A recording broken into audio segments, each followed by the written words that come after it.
मी मागच्या एका व्हिडिओमध्ये सांगितलं होतं, की आता लवकरच आमचं दुसरं स्वप्न पण पूर्ण होणार आहे आणि फायनली तो दिवस आज आला. मी मस्त अशी रेडी झाले. सगळ्यात पहिले तर आम्हाला जायचं होतं एंगेजमेंटच्या प्रोग्रामसाठी. इथे माझ्या नंदेच्या मुलाचं एंगेजमेंट होती. त्यांच्या घरी गेल्यानंतर तिथे त्याचं शूट चालू होतं. शूट वगैरे झाल्यानंतर ना मग काही एंगेजमेंटच्या प्लेसला गेल्यानंतर तर आजच्या कार्यक्रमाचे ना हेच मुलाचे मामा होते. त्याच्यामुळे सुपारी तर यांनाच फोडायची होती.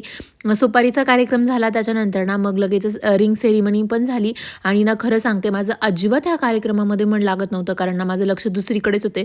मला असं झालं होतं कधी हे सगळं होईल आणि आम्ही जाऊ आणि फायनली आम्ही आलो होतो शोरूमला कारण आज आम्ही घेत होतो आमची ड्रीम कार. खूप दिवस ह्या क्षणाची वाट पाहिली होती आणि फायनली तो दिवस आज आला होता. तर येताना मी समर्थाला काही सकाळी एंगेजमेंटच्या कार्यक्रमाला घेऊन आले नव्हते. ती मागून तिच्या आजी-बाबांसोबत आली आणि त्याच्यानंतर ना टाटाच्या शोरूमला आज प्रचंड गर्दी होती कारण फक्त होतं सियारा कार. तर तिला बघण्यासाठी खूप जास्त गर्दी होती आणि त्याच्यानंतर ना इथे मग आमचा फोटोग्राफर आला होता. त्याने मस्त असे आधीचे शॉट्स वगैरे घेतले. लगेचच इथे पूजा सुरू झाली आणि मस्त अशी पूजा झाली. इतकं जास्त भारी वाटत होतं पूजा करताना कारण इथपर्यंतच्या प्रवासात आम्ही कसं आलो ना हे फक्त आम्हालाच माहिती आणि त्याच्यानंतर फर्स्ट टाईम गाडीमध्ये बसल्यानंतर तर इतकं जास्त भारी वाटत होतं.